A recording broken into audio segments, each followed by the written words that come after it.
Hi, hello, we are back with another Zodiac Academy reading vlog. So we're going to be reading Ruthless Fae, which is book number 2 in this series.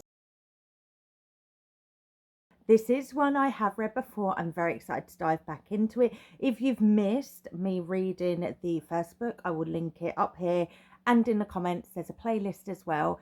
If you've read these books, please come along for the journey with me. And if you haven't read them, maybe this is your sign to pick them up if they sound fun to you. In this book, we pick up where book 1 left off. So head down to the comments, let me know if you've read this series before, which one is your favourite, or if you will read it at some point. Whilst you're down there, drop it a like. It will really help other Zodiac Academy fans find these videos, and let's jump into it. Let's do our 25% check-in on Ruthless Fae. So this is book 2 in the Zodiac Academy. I'm enjoying this. This is my second read of this book. Probably told you that in the intro, but let's just do it again anyway. In case I didn't say it in the intro, I assume I did. I'm just going to do all my thoughts. Possibly there'll be spoilers. Possibly they won't be. It's just going to kind of be me putting my thoughts out there.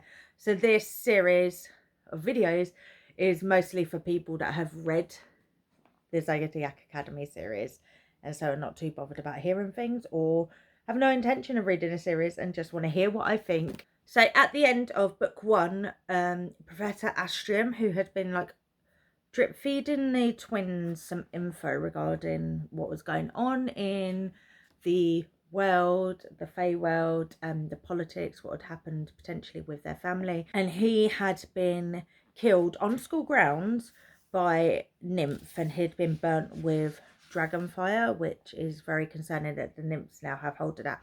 They like suck the powers from Fae and leave the Fae as like husks basically, and they're getting stronger and stronger. And he died holding a card with a note for the twins. It was a death card because he was a tarot teacher, and the note said, "I made a mistake and now my time is up. The shadow has discovered me and there is no hope for me to escape their wrath. The answers you seek are hidden between Leo and Libra. Don't trust the flames. Claim your throne. Falling Star." As I've read a few of these books, I know what the Leo and Libra thing is alluding to, but very exciting, very, exciting cliffhanger to leave it on. And they had just, Darcy and Tori had just almost been killed. Well, no, Darcy had had her hair cut off, some of it, by Seth, and Tori had basically almost been killed by the rest of the heirs. And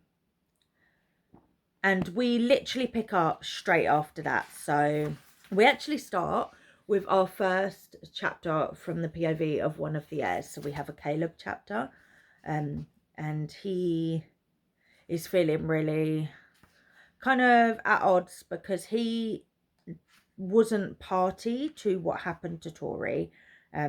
As she is his source, he is bound by like vampire code to not hurt her, but he also finds that he's like starting to have feelings for her. Yeah, he says like, I'd known the others were planning something for her, but he just hadn't known to like the extent it was going to go. And he goes to, the heirs have this like treehouse on the school grounds that only they know about, and they go there to like hang out and get away from everyone else and just kind of chat. And yeah, so Caleb's on his way there, and he's kind of like going through in his head how shitty he feels that he was kind of put in the crosshairs because he can't hurt Tori as his source, and he finds that he kind of likes her as well. But he obviously has a loyalty to the heirs, and if the twins come into their power and like take their throne, the heirs won't take the throne, which is what they've been raised for basically. Yeah, and then we've got a bit about like his mother's words rang in my ears. So if you can love the other heirs like brothers, then your life will be all the easier for it, but either way you're stuck together. Through the good and the bad, you are united. Your individual feelings do not matter when it comes to the actions of the group. You are one, and you must never show even the slightest form of weakness to the outside world. The actions of each of you are the actions of you all. You stand together. If you falter, the whole Solera will fall. So they kind of have to back each other up, even if they don't all agree with what's happening. And we get a bit of we see a bit of the dynamic between the heirs, because we don't see that because we're always from Darcy and Tori's POV. We see a bit of a dynamic that they're possibly not as working as one unit as we have been led to believe. Like, they do clash sometimes and have disagreements and their own opinions on what they should do. It's just they hide that from the rest of the Fae community, which makes sense because any weakness within their group could be exploited. So Seth's all excited that he's got Darcy's hair. He's braided it into a bracelet on his his wrist. And Max is like, that's really cool. But Caleb's not finding it very cool, to be honest. And they pick up on the fact that Caleb's like being really shitty about it. And Max calls him out on it. He says, in fact, if it wasn't for the code you hide behind, I think that maybe you weren't standing with us on this. You didn't even help in a preparation for it. Well, if this is what it takes to keep our positions, then maybe I don't like being part of it, I countered. As soon as the words left my lips, I wish they hadn't. The three of them were staring at me like I'd just grown a second head. I'm not saying we shouldn't get rid of them, I said angrily, but I am saying that I don't think becoming your father is the way to do it. And that's what he says to Darius. And obviously we are aware that Darius's dad is absolutely horrid. We've not met him yet at this point. We will meet him in a moment. Yeah, and then so we go to Tori and Darcy. They are planning on leaving because they're like, fine, I think we're done. We need to leave. So they've decided, like, Tori's going to go and they need gold so that they can have some funds when they go back to the mortal world. So she's like, aha, Darius has that pile of gold in his room that he like sleeps on to get his powers, to charge up his powers. And Darcy's like, Orion probably has stardust in his office. So they agree to separate. Tori's going to go get some gold for them. Darcy's going to go to Orion's office and steal some stardust so that they can escape back to the mortal world and just try and put all this behind them. But you can see that even though they've agreed on that, they do kind of have a little bit of doubts. Like, Tori's thinking to herself, we'd been humiliated, belittled, abused and beaten, but not broken. We're made of stronger stuff than that. And she gets there and she takes some gold, and when she's there she also finds this dagger that's like calling to her, and she's like, I'll take that. And then she has an idea of burning down his room and like melting the rest of his gold because she's so angry. So she does that, and Darcy in the meanwhile is trying to break into Orion's office, and then Orion finds her, and there's a little kind of tension between them, a little bit of tension, and he says to her, say it then. And she's like, say what? That you give up your place at the Zodiac Academy, that you weren't strong enough to stay, that you're not Fae. And she's like, I am. And then he says, Fae fight for their place in the world, Blue. They don't ever bow out of a fight. If the heirs are beating you, then you're not one of us, and you never were. And obviously that gets her thinking, well, wait, maybe I don't leave either. So they do decide they're going to stay. And so they cover up the fire they did to Darius's room.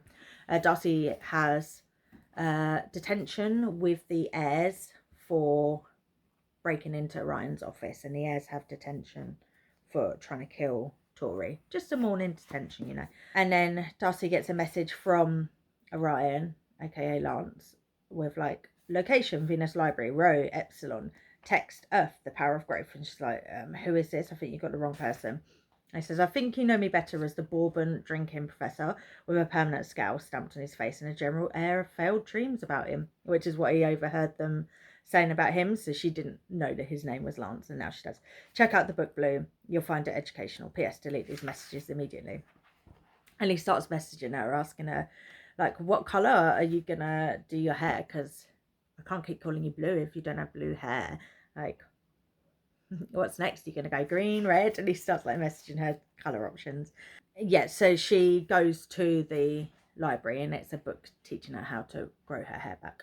She also finds some ideas of how to do some other things, and she comes across one of like how to give fleas to something, and she's like, I could give fleas to Seth because he's a werewolf. So basically Darcy and Tori decide they're going to get back at the heirs, and they're going to do it in various ways. So obviously they melted Darius's gold down.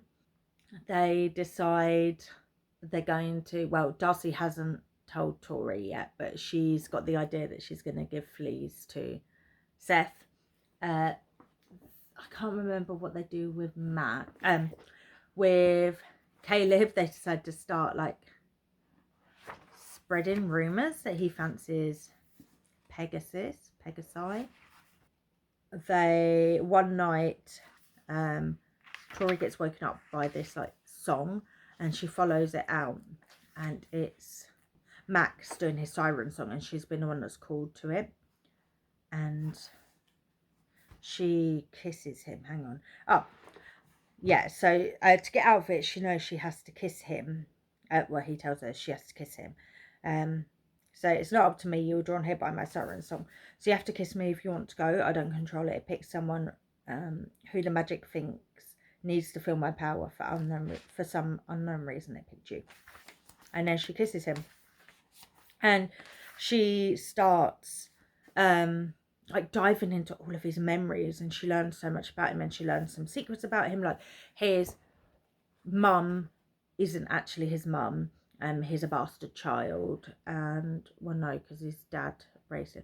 So his dad is his dad, but his mum isn't his mum. He's like, I think it was an affair. I can't remember.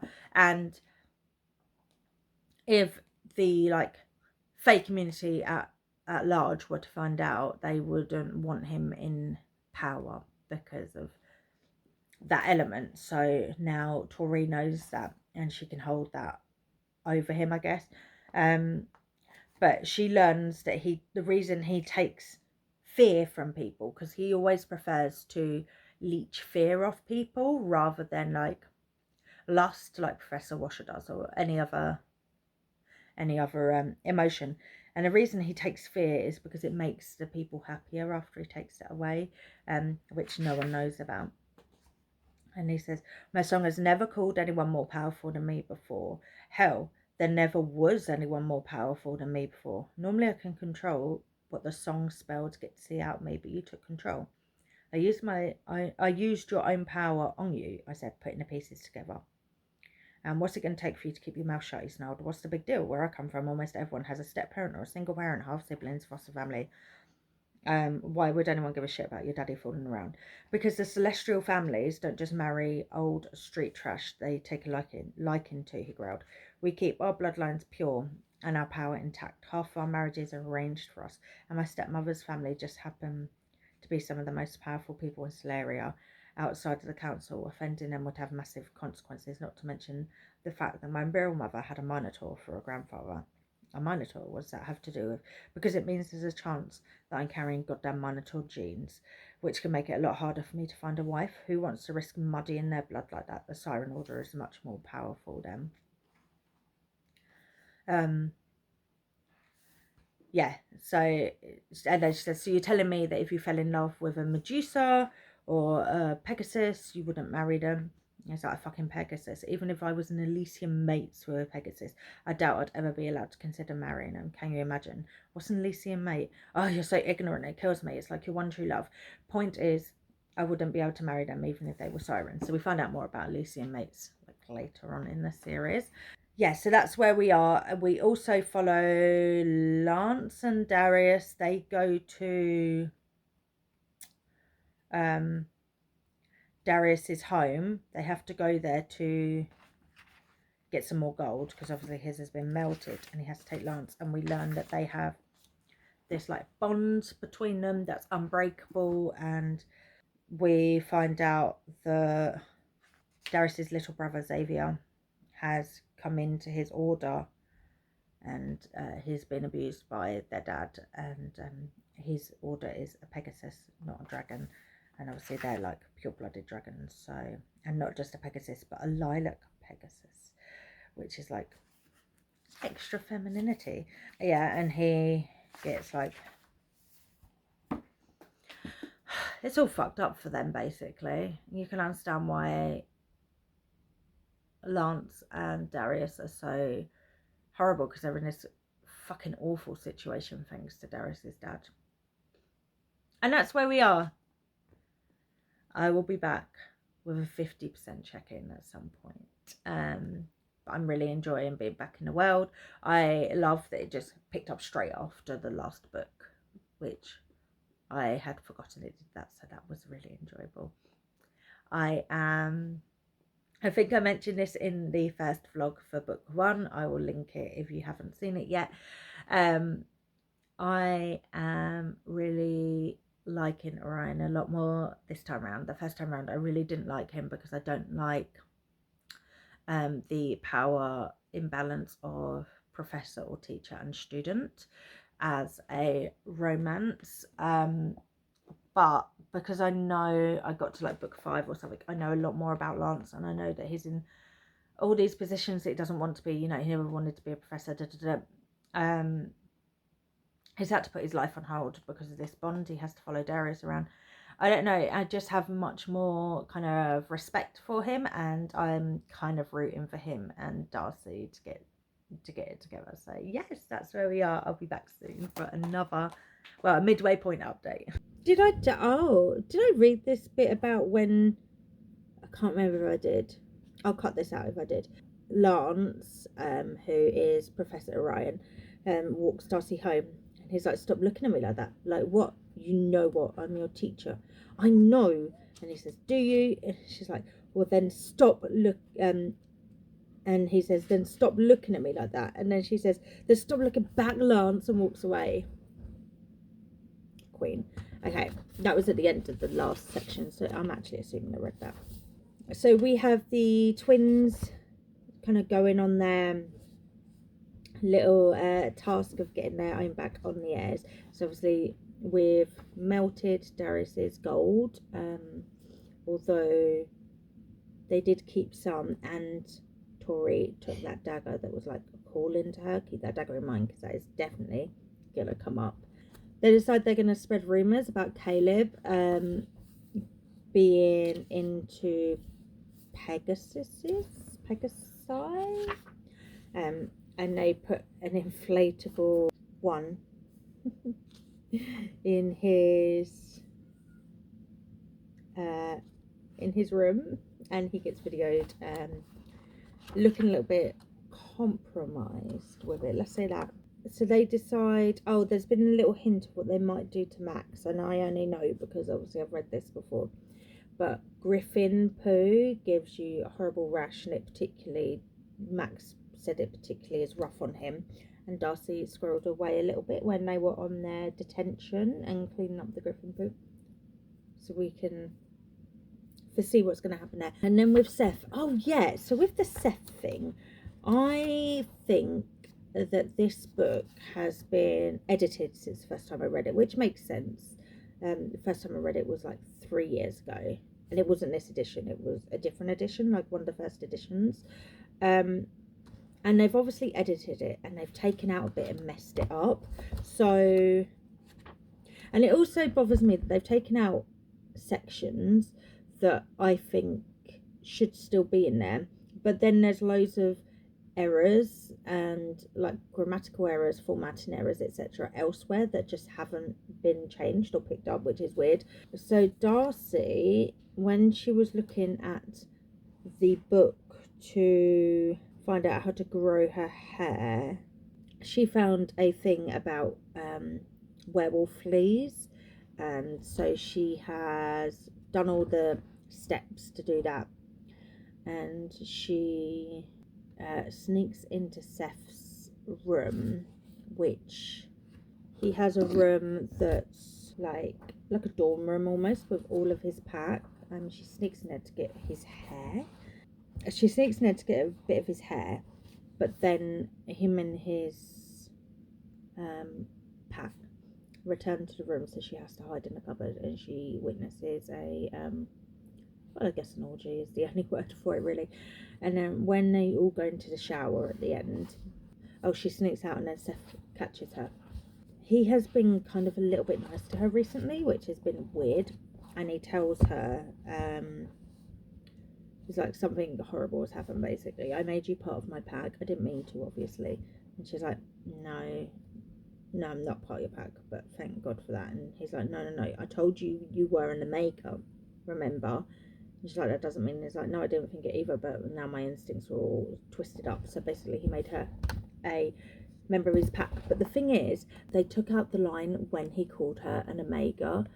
I distinctly remember reading that when I first read this book. So they've taken that line out, which is very annoying because they do refer to it.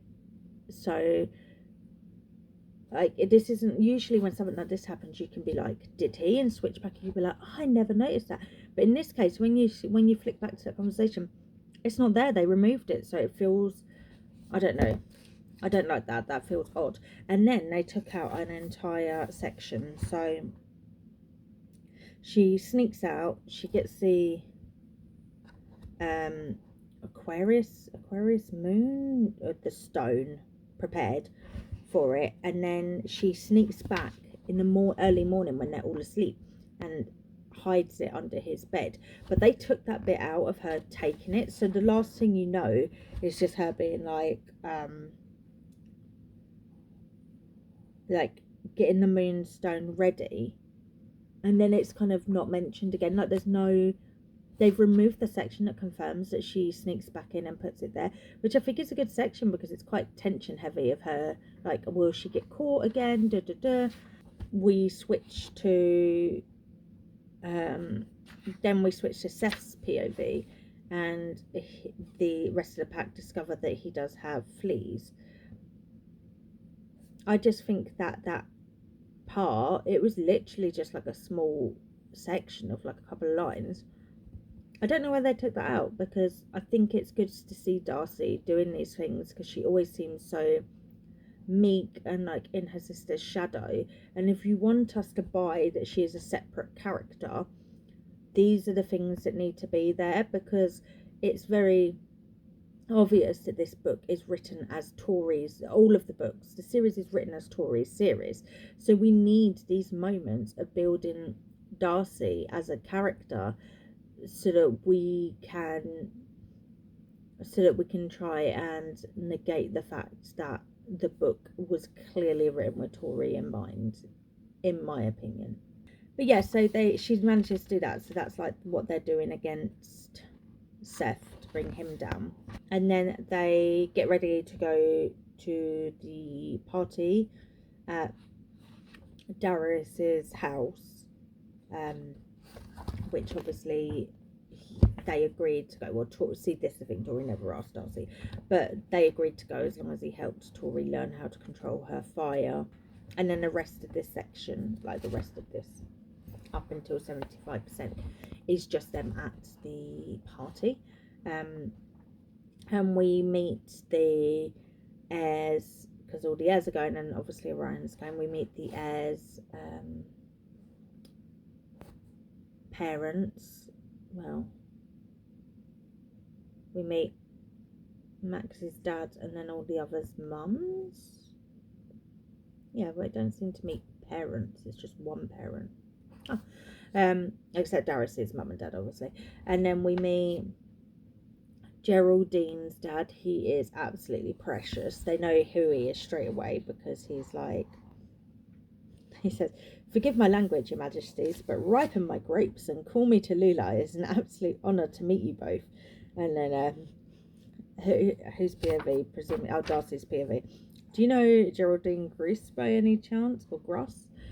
And he's like, "Yes, it's my daughter." So yeah, obviously it's his daughter. Yeah, we meet Mildred, who is Darius's cousin that he's betrothed to, and she is a hoot, definitely.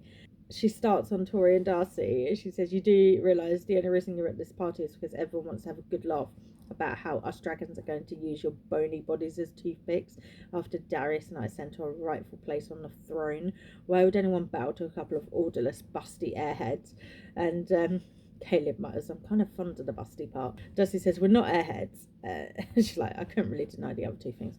And the only reason we're at this party is because Darius is helping Tori in return. It's tit for tat. Darius would never give his tat for any of your tits." She shrieked. Oh, bless her. Yeah, and they had found something about from Professor Astrom, because he's been leaving like little clues everywhere. He had told them to find out, to speak to Geraldine's dad about Clara Orion, which is Professor Orion's sister. And so this is like the perfect chance to do that. And Clara Orion, what did I say? Did I say Clara? Yeah. And they managed to talk to him, and he says that like she went missing at a party at that house, at Darius's parents' house, and she's never been seen again. And yeah, and Tori meets Xavier or Xavier, who is obviously Darius's younger brother, and they kind of get along a little bit. Darius tries to kind of she calls his dad a name, and Darius steps in to stop his dad from hurting Tori, and he gets physically hurt from it by his dad, because his dad's a brute. And then his dad gets it in his head that he's sleeping with Tori, and he keeps making comments of that as well.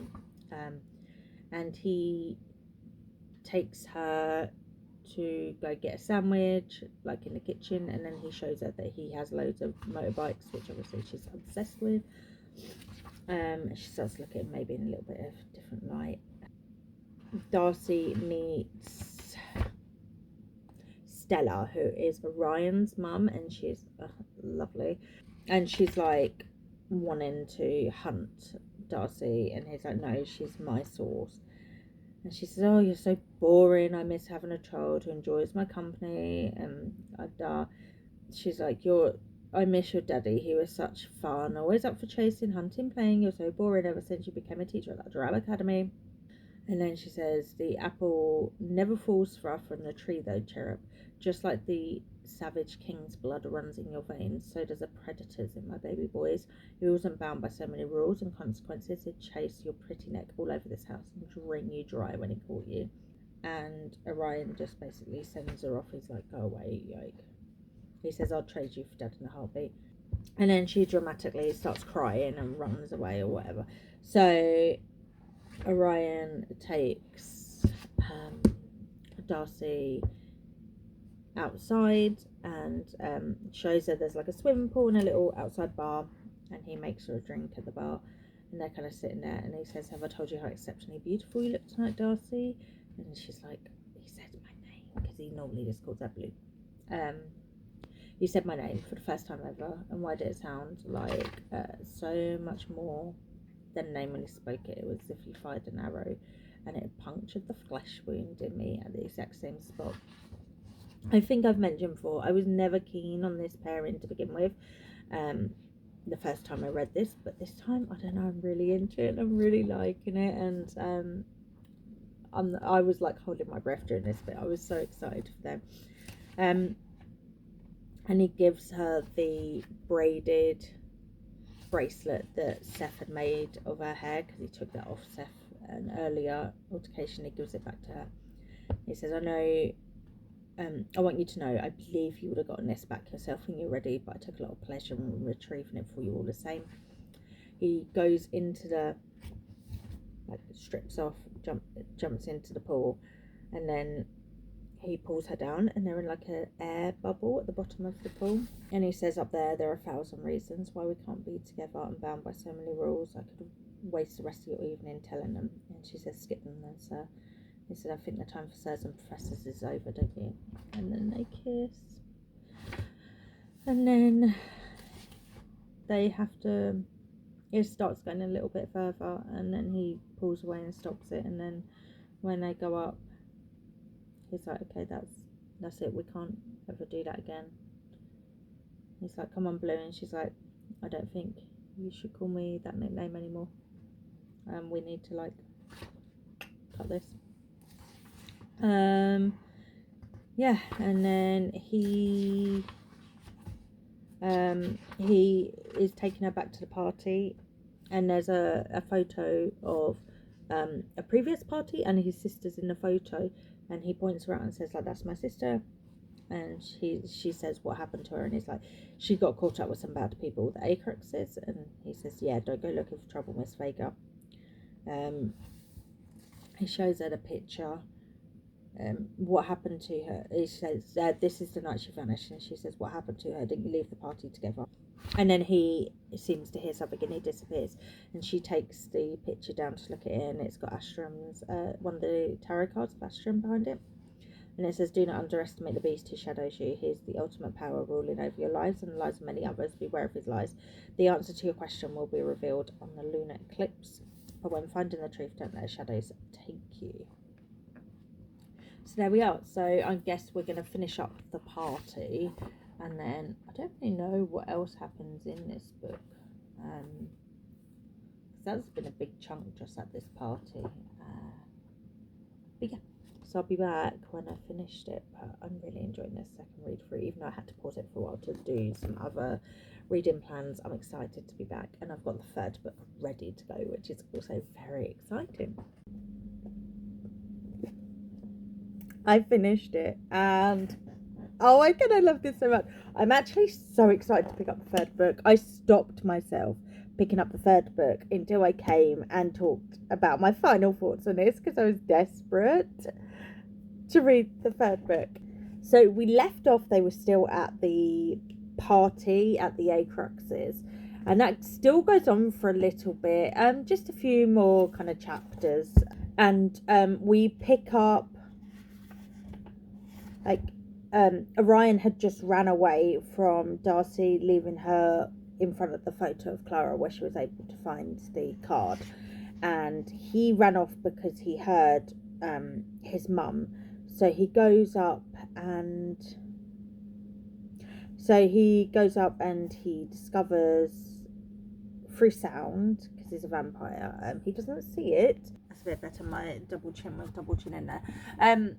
He hears through the door his mum and Daddy Acrux going at it, which he knew that they were sleeping together, but he hears them talking about it's only 1 week to the eclipse. And he says, this is what Orion's thinking. Were they really planning what I suspected on the lunar eclipse, or were they just discussing old times? I had to know, because if they were going to do it again, we're in deep shit. I won't make the same mistakes again. This time we'll pick the right Fae. And he says, like, Clara's face came to mind. This can't be happening again. So obviously we've kind of picked up that at the last lunar eclipse something happened with Clara, which must have been the night she disappeared. And then we go to and then he talks to Darius and kind of lets Darius know that it sounds like they're up to something again, and Darius is aware of it. And then they're discussing that they need to get rid of the Vega twins. And Darius says, we'll have to make sure they go back to the mortal world. The nymphs have nowhere to travel there, so they'll be about as safe as we can hope. And Orion says, not as safe as if they stayed where we could keep an eye on them. And he's hoping that is like true, and not just him thinking with his hard on for Darcy. So we kind of learn that despite all the animosity, it's not kind of black and white when it comes to Darius and by extension Orion. Like, Darius wants them to go to the mortal world to keep them safe. It's not just about trying to keep his position on the on the throne or as an heir. He wants to keep them safe as well, because he finds himself thinking a little too much about Tori. And then Tori is just kind of bored AF at the party, and Caleb comes over, and they decide to do a little primal play, and she runs and hides, and he hunts her down, and he's like just so turned on by it, and they end up sleeping together. And just as they're like getting dressed after the fact, the incident in the games room, Darius comes in and he sees that they're getting dressed, so he knows what's happened.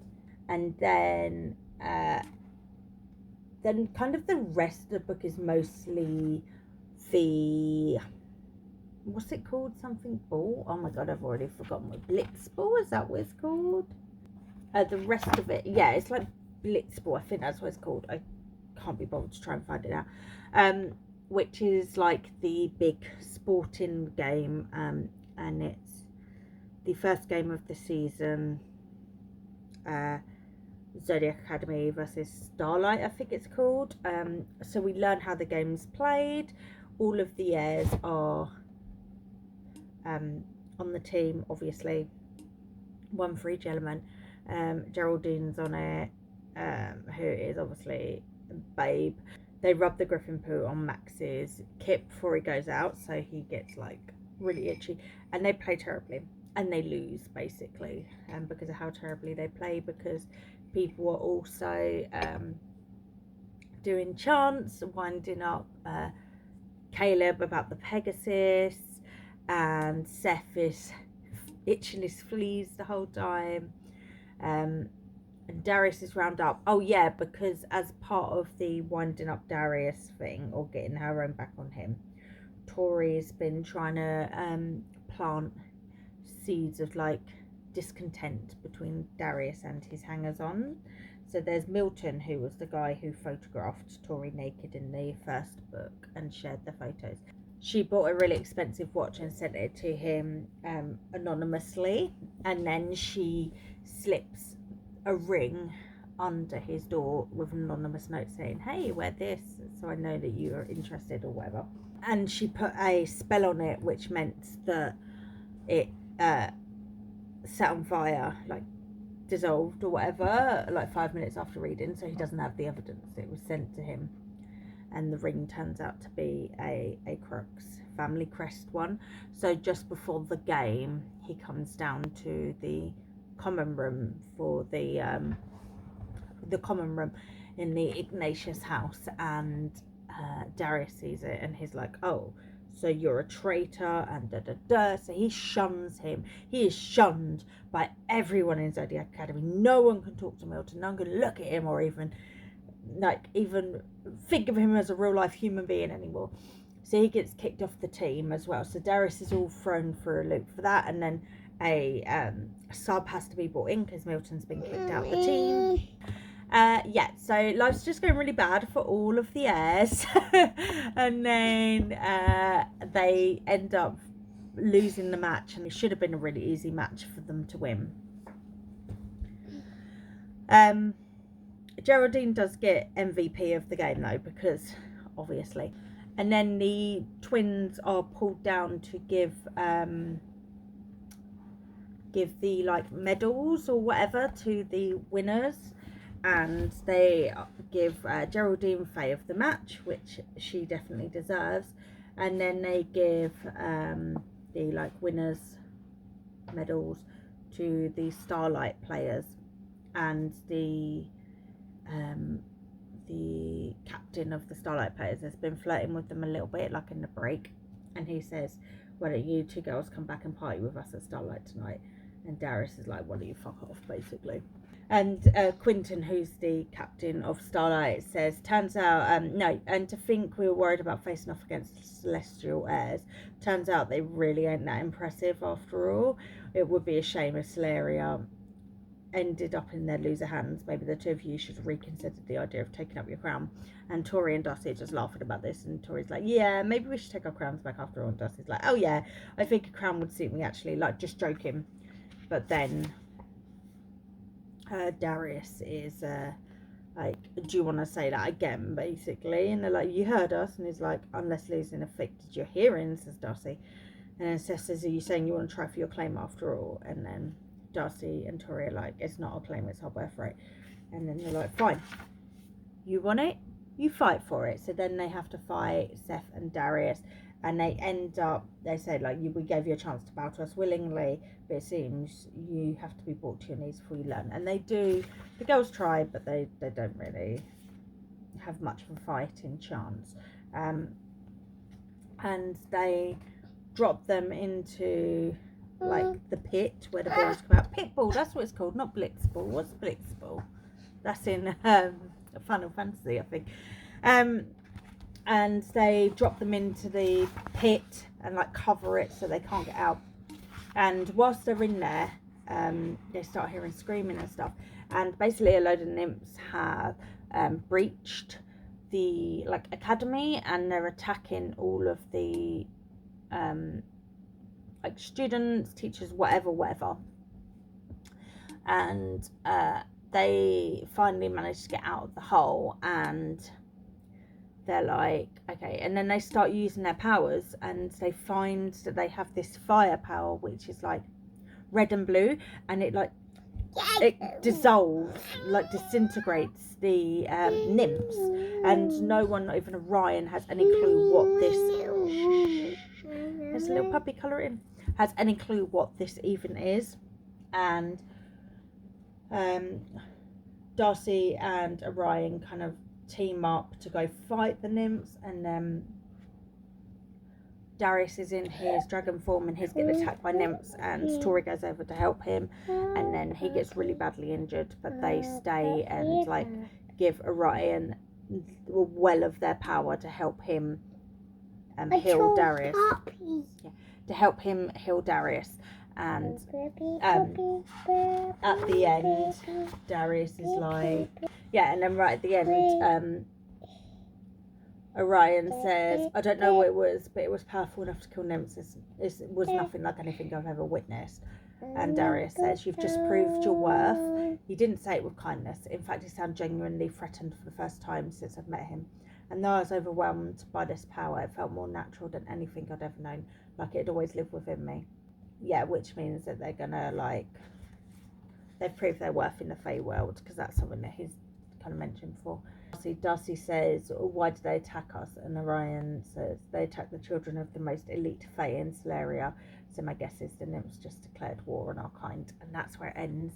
And oh my god, I was chomping at the bit to read the next one. I loved this, even though it feels like nothing really happened. Like, it feels like the whole book was just like in 3 parts. We had a big section of them just kind of emotionally coming to terms with what happened to them at the end of the first book. Then we had this big chunk in the middle that was like just at the party, and then we had that final bit which was the Pittball game. Is it Pittball? I don't know. And yeah, that was kind of it. Like, it was kind of a filler book, but it was really enjoyable, and I loved seeing the relationships kind of blossom. And like, I know Tori and Darius are endgame, but I will, in my heart, it's Tori and Caleb. As much as I also kind of want Caleb and Seth to be a thing. But yeah, loved it. Can't wait to read the next one. The next one's The Reckoning, and I think it's a bigger one as well. This one, or The Reckoning, is like, they have like an exam or a test of their elements to see if they can even stay at the academy. So that's what The Reckoning is. Because this whole time the Heirs have been like, they'll get kicked out of the Reckoning because they don't have any control over their elements. So yeah, really enjoyed it. Looking forward to the next one. I'm going to start it like ASAP basically, so there probably won't be as big a gap between this reading vlog and a reading vlog for book 3. But yes, loved it. Let me know in the comments what you think of book 2, and let me know your thoughts on the relationships.